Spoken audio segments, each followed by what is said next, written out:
Hoje, às 9h30 da noite, no Maracanã, tem Fluminense e Aparecidense pela terceira rodada da Copa do Brasil. Fluminense vencendo, se classifica para as oitavas de final do campeonato, que é onde começa a brincadeira de gente grande, né?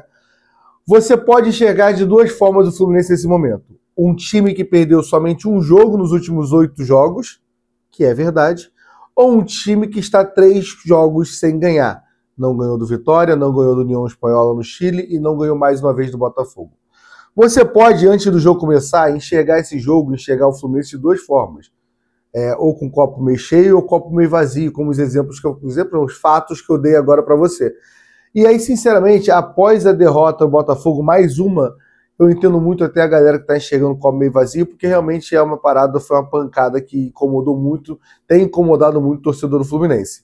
Mas a gente precisa combinar que quando acabar a partida de hoje, quando o juiz apitar o final da partida, precisa o Fluminense ter ganho o jogo e ter apenas uma derrota nos últimos 9 jogos. E além disso, o Fluminense precisa jogar bem, que o torcedor do Fluminense está merecendo, que os últimos 3 jogos, principalmente os últimos 2, foi difícil, semaninha muito complicada para a gente torcer para o Fluminense, mas faz parte de ser torcedor. Dito isso, vamos começar esse pré-jogo, vamos rodar a vinheta, falar de tudo sobre Fluminense e Aparecidense pela terceira fase da Copa do Brasil.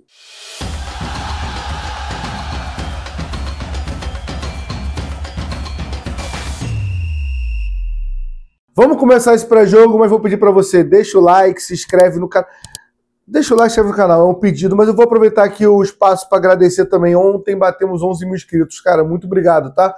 Meu nome e do Lucas, que trabalha aqui também no canal, mais 1.000 inscritos, a gente vai sempre agradecer a cada 1.000 inscritos. Obrigado pela moral que vocês têm dado pra gente nesse começo de projeto, tá bom? A gente daqui a pouco faz 4 meses de canal, a gente está muito feliz com os números e com vocês acompanhando cada live, cada vídeo, então obrigado a todo mundo. E quem não está inscrito, seja bem-vindo aí, deixa o like, se inscreve no canal, que ajuda muito, tá bom?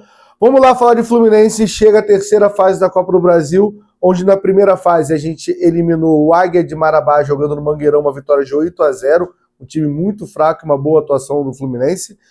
Segunda fase a gente eliminou o Caxias fora de casa, né, por questão de sorteio, e por questão de sorteio agora na terceira fase a gente decide o jogo fora de casa contra o Aparecidense. Esse jogo provavelmente a Aparecidense vai vender o mando de campo, ainda não está decidido pelo o que foi falado, se vai ser para o Mané Garrincha ou se vai ser para o Kleber Andrade. Então a gente não sabe, não tem essa definição. Acho que tudo isso envolve muito o resultado da partida de hoje, né? A Copa do Brasil é conhecida por pagar muito, né? Mas vou ser bem sincero, quando você para analisar os números, paga muito numa semifinal, mas principalmente para os 2 finalistas e principalmente mais ainda para o campeão. Mas mesmo assim é um dinheiro que a gente não pode deixar de lado, né? O Fluminense até agora já ganhou 5.700.000 e passando de fase agora vai ganhar mais 3.600.000. Então o Fluminense vai ganhar em torno de 9.300.000 caso passe para as oitavas de final, e tem que passar. Não existe outra possibilidade, né? Vale lembrar que é o primeiro jogo nessa volta de Renato Gaúcho à frente da Copa do Brasil. E aí a gente precisa lembrar também que o Fluminense só tem uma Copa do Brasil até agora e quem estava ao comando era Renato Gaúcho. Então que hoje realmente seja um jogo que comece essa caminhada, esse Renato Gaúcho, Copa do Brasil, que tirou o Fluminense de uma fila de campeonato nacional, o filé que a gente também vive nesse momento, que não ganha um campeonato nacional desde 2012, apesar que ganhamos uma Libertadores, uma Recopa, mas a gente está falando de campeonato nacional, não ganhamos Brasileirão nem Copa do Brasil desde 2012, e que o Renato consiga fazer essa união entre Copa do Brasil, Fluminense e o próprio Renato dá certo, e a gente comemore no final da temporada de 2025 um título com o Fluminense. Mas para isso a gente precisa passar da Aparecidense, que a gente vai tentar falar um pouco da Aparecidense, porque não é fácil agora, né? Vamos lá, o que temos para falar da Aparecidense? Vai ser bem rápido, porque realmente não tem muita coisa para a gente falar da Aparecidense, né? A Aparecidense é um time que joga a Série D do Campeonato Brasileiro e no Campeonato Goiano, no Goianão, a Aparecidense foi rebaixada, ficou na 10ª posição, né? Na Copa do Brasil, ela eliminou o Votuporanga nos pênaltis fora de casa e na segunda fase eliminou o Cascavel em casa. É isso que a gente sabe, né? E vem de 5 jogos sem perder. Adversários muito fracos, sim. Apesar que tem um Atlético Goianiense que eu não vou entrar aqui nesse debate, que dizem que o torcedor do Fluminense acha o Atlético Goianiense um pouco mais forte do que ele é por motivos da... Vou passar essa aqui. Histórico, a gente não tem números com ele, a gente nunca jogou. E sobre jogadores em destaque, é difícil ter um jogador em destaque jogando na Aparecidense, com todo respeito ao Aparecidense. Mas só para vocês saberem, o Wellington Carvalho, que jogou em 2012 e 2014, a gente jogou 2 jogos, é base do Fluminense, é banco hoje da Aparecidense. E, cara, eu tinha visto que o Igor Leite, também é base do Fluminense, que é primo do Kaká, alguns vão lembrar, deixa aqui no comentário se você lembra, tá, do Igor Leite. Também faz parte do elenco, mas não tem sido relacionado nos últimos jogos. Confesso que não sei se ele está machucado, se ele foi vendido, fica difícil achar alguma reportagem sobre isso também, né, pela relevância. Mas esse é o time. Tem o Stefano também, atacante titular deles, que também é base do Fluminense, mas nunca jogou no profissional. Eu particularmente não lembro. Se você lembrar, você comenta aqui, tá? Jogo histórico de Fluminense e Aparecidense não existe, porque, né, não tem nenhum jogo. Acho que esse seja o jogo histórico que vai acontecer hoje, 9h30, que vai ser o terceiro jogo de um bicampeonato da Copa do Brasil. Vamos acreditar nisso. Mas falei bem rápido falar de Aparecidense, vamos falar de Fluminense, que aí a gente tem coisa para falar, tá? Porque depois do jogo contra o Botafogo, a gente tem coisa para falar aqui nesse pré-jogo. Vamos falar de Fluminense, que a gente entende um pouquinho mais, né? A gente sabe um pouquinho mais sobre o Fluminense, que é o time que é a razão da nossa vida e que faz a gente passar um pouquinho de raiva como essa semana a gente passou muito, tá? A escalação que tá aparecendo aqui, quem deu foi o André do Sentimento Tricolor, o pessoal da Central confirmou, o pessoal da GE também tiveram a mesma informação, mas quem deu em primeira mão foi o André do Sentimento Tricolor. O time, Renato vai fazer alterações, tá? Só vai lembrar que temos a volta, provável volta de Fuentes e Guga à disposição de Renato Gaúcho, e o Fluminense ainda não conta com o Thiago Silva, com Isaac, Riquelme, Otávio, o tal de Renato Augusto, não sei se vocês sabem também, e Hércules, que no último jogo foi afastado em cima da hora ali, porque estava com conjuntivite, acredito que também não esteja apto para jogar ainda. Provável time é Fábio, Samuel Xavier, Ignácio, Freitas e ele, Fuentes, deve jogar hoje, tá bom? Martinelli, Nonato e, surpresa, né? E Paulo Henrique Ganso, Keno, esse aqui a gente vai ter que falar, tá? João Arias e Germancano, e no banco Renato Gaúcho para comandar esse time. Vamos falar de um a um, porque eu tô a fim de falar desses jogadores, tá? Começando por Fábio, esse não tem muito o que falar, não teve culpa no jogo contra o Botafogo, fez umas boas defesas, continua sendo o Fábio. Queria dar um abraço no Fábio, que tá complicado ser o Fábio no última temporada e nessa, né? Pensando no Carioca também, apesar que o Fábio falhou no Fábio vive um bom momento, não vou aqui críticas a Fábio. Samuel Xavier, aparecendo aqui agora, vive um bom momento, mas volta à sombra do Guga. Acho a sombra do Guga muito grande? Não. Acho que o Samuel está numa fase boa com o Renato Gaúcho? Sim. Então acho que não tem muitas mudanças, mas tem a volta de Guga hoje, a sombra de Samuel Xavier. Ignácio, mais um jogo ruim contra o Botafogo. Teve bola, da mesma forma que ele entregou uma bola no jogo do Carioca com o Matheus Martins, e Matheus Martins perdeu um gol claro, também perdeu uma bola que resultou numa finalização ruim do Matheus Martins, que também perdeu o gol. Ignácio não fez uma boa partida. Freitas fez a partida também não, um pouco melhor que o Ignácio, mas é aquilo que eu vou insistir em dizer, tá? Eu tenho a impressão que Freitas e Ignácio podem fazer 10 partidas sem tomar um gol e jogando muito, desarmando o Neymar, Messi, Cristiano Ronaldo, Haaland, Mbappé, quem vocês quiserem. E eu vou ter sempre um pé atrás quando esses dois estiverem em campo achando que pode acontecer alguma coisa, tá? Na lateral esquerda, Fuentes. A volta do Fuentes se machuca na final do Campeonato Carioca contra o Flamengo e volta hoje depois de um tempo. Confesso que eu achei Fuentes vinha de uma boa fase, vale lembrar que a boa fase dele é no Carioca e nas últimas 2 rodadas do Campeonato Brasileiro, mas foi o que ele jogou no Fluminense até agora também. Confesso eu e você que a gente acha, pode ser sincero, tá? Desarma agora. A gente achou que ia ser mais desesperador a saída do Fuentes e a entrada do René. Pelo menos eu achei que ia ser mais desesperador e não foi tão assim desesperador. Tanto que acho que ainda mais pela fraqueza do adversário, é impossível o Fuentes conseguir retomar a vaga de titular hoje, tá? A não sei que ele faça 5 gols, mas o René deve ser o titular contra o Sport e o Fuentes aos poucos vai ter que pegar essa vaga de novo. Acho que o Fuentes tem mais teto que o René, mas o René vem apresentando, na era Renato Gaúcho, vem apresentando um futebol super ok, até bom em alguns jogos, né? Eu tô querendo ser aqui relutando um pouco contra os fatos, mas acho que hoje o René é titular, não pela minha vontade, mas estou aqui dando minha opinião, né? Na volância, Martinelli vinha um momento bom com o Renato Gaúcho, jogou um jogo ruim contra o Botafogo. Isso quer dizer o quê? Nada, pode ter sido só um deslize e viver um bom momento. Hoje não é um parâmetro, hoje é muito difícil o jogo de hoje, porque não é parâmetro do jogo de hoje, né? Mas a gente espera que os jogadores ganhem confiança em relação a isso, né? fazer uma análise aqui. Acho que, assim, apesar da sequência positiva antes do jogo contra o Botafogo, o jogo da Presidência vai deixar o torcedor mais feliz, pô, a gente vai estar no Maracanã, eu vou estar na arquibancada, se fizer 2-0, 3-0, 4-0, a gente vai comemorar, óbvio que é mais feliz, mas eu acho que para confortar o torcedor precisa ganhar do Sport, porque a gente volta a ficar bem na tabela, a gente está na quinta posição, né, mas dá para subir mais no Brasileirão, mas precisa. O jogo de hoje acho que não é muito parâmetro não, mas pode ser parâmetro negativo para algum jogador, né? Voltando à escalação, que eu me perdi aqui um pouco, Nonato, cara, esse é um que eu acho que briga pela titularidade, tá?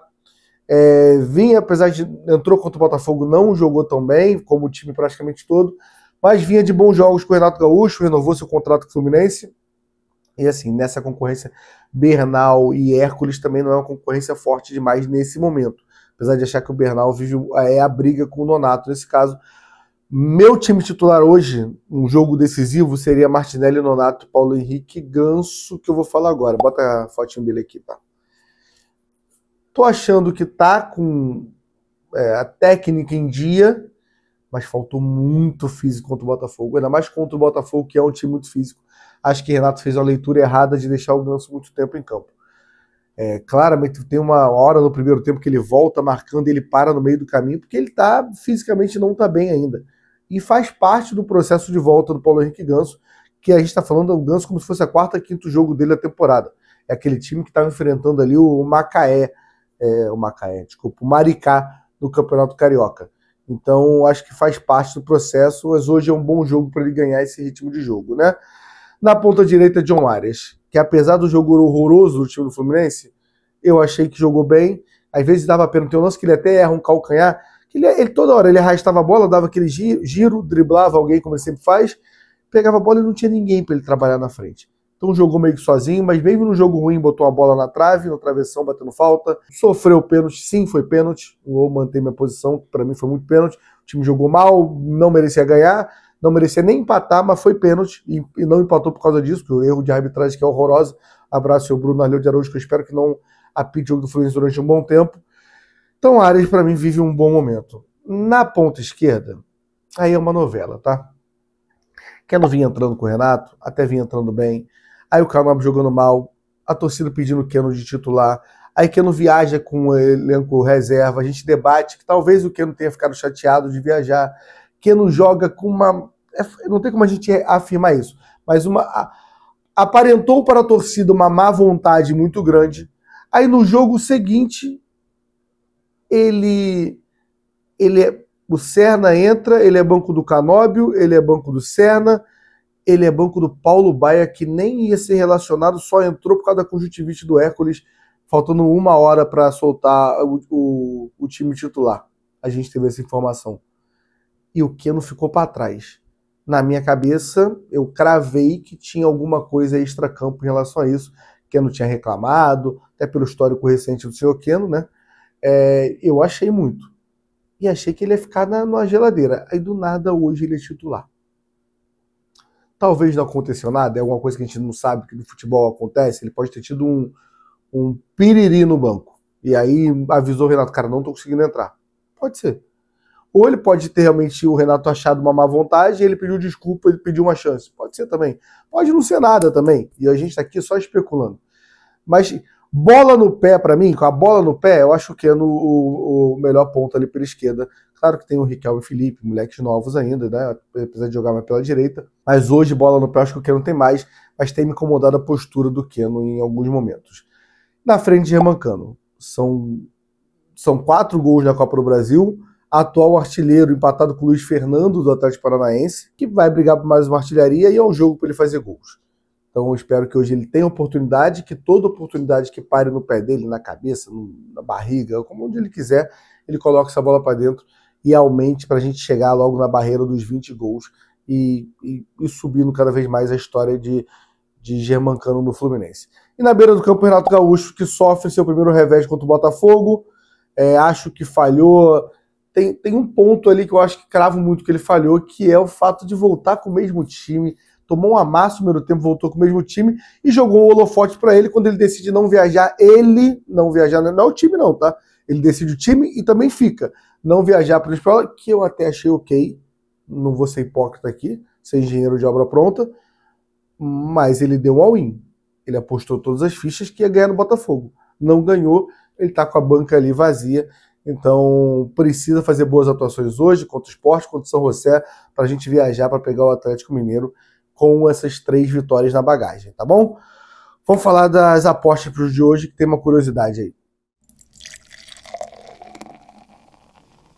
Vamos de KTO, parceiro aqui do canal Gol de Barriga e de todos os canais do Grupo Jornada. Ajuda muito a gente a poder estar em todos os estádios, em todos os jogos, em poder estar no Mundial. Ajuda muito a KTO, tá? Lembrando, é uma casa de apostas, aposta com responsabilidade, é uma casa de apostas de confiança, mas aposta é uma coisa perigosa.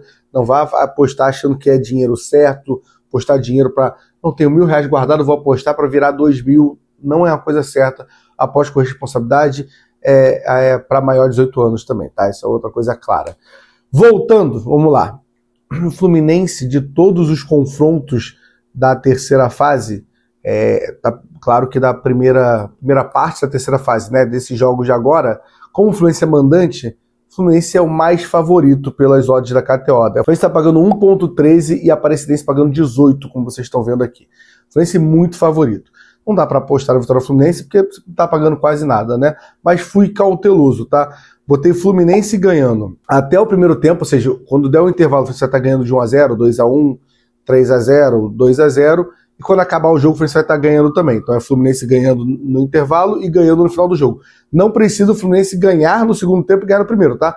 O Fluminense pode fazer 1-0 no começo do jogo e acabar o jogo 1-0, minha aposta bate. Isso, mais o Fluminense ter mais escanteios que a Aparecidense, eu acho que essa tá muito tranquila de ganhar, tá? Mesmo assim, tá pagando 1,86, achei uma odd de valor ali. Tem o Odão, que vocês estão vendo aqui. O que é o Odão? O Odão é uma odd onde a KTO dá uma turbinada. Então, ela escolheu o Fluminense ganhar sem tomar gols, o Fluminense ter mais escanteios e o Fluminense fazer mais 3,5 gols. Ou seja, o Fluminense ganhar de 4-0 para cima. E ter mais escanteios que a Aparecidense, pagando 6,5, tá? Se você achar uma boa, vai lá também. Link aqui na descrição, só clicar e fazer sua aposta com responsabilidade. Mas a KTO é uma casa de aposta que a gente pode confiar. Você vai ver na hora de... Clica aqui, vai lá fazer seu cadastro, você vai ter que reconhecimento facial, mostrar seu documento, para evitar qualquer problema, tá bom? Árbitro de hoje, para fechar esse pré-jogo, Jonathan Berkenstein Pinheiro. Se inscreve no canal, deixa o like, tá? Só para você não esquecer. É árbitro gaúcho de 39 anos, nunca apitou jogo do Fluminense. Confesso que joguei no Google, vi umas reclamações, algumas da dupla Grenal, depois do Bruno Arleu. Lembra que eu falo para vocês? Eu não gosto de nenhum árbitro. Quando eu não conheço, me incomoda menos. Quando eu conheço como o Bruno Arleu, me incomoda mais ainda. Então esse me incomoda menos, mas deve ser ruim também, porque árbitro no Brasil é ruim. Mas espero que hoje passe batido um jogo tranquilo, né, senhor Jonathan Berkenstein? Um jogo tranquilo, pra você não fazer nenhuma cagada, tá? E se tiver um pênalti, por favor, marque. A favor do Fluminense, a favor da Aparecidense também, marque os pênaltis, por favor, que é uma coisa que precisa acontecer, tá? Hoje, a partir das 7h30, equipe completa direto do Maracanã, tá? Eu, Gabriel Amaral, Vitor Lessa, Dedé Onelei, Cauã Tinoco, Rafael Siqueira, Esther, Letícia nos bastidores, Ascurra, equipe completa do Jornada para fazer essa terceira fase para você. Dê a oportunidade de ver o jogo com a gente. Vai ver na televisão, mas bota o áudio a gente. E vou ser chato, não tem delay, tá bom? Não tem delay e não existe a possibilidade, senhor Renato Gaúcho, o elenco do Fluminense, de você não jogar bem hoje e não ganhar tranquilo hoje. Até para poder poupar, nem sei, ia falar poder poupar, mas time poupando e nada foi a mesma coisa, né? Deixa o like, inscreve no canal. E que o Papa nos abençoe, o João Paulo II nos abençoe lá de cima, aproveitando esse momento de conclave, que abençoe lá de cima, que a gente precisa da benção dele depois dessa mais uma derrota ao Botafogo. Tamo junto, até a próxima, valeu.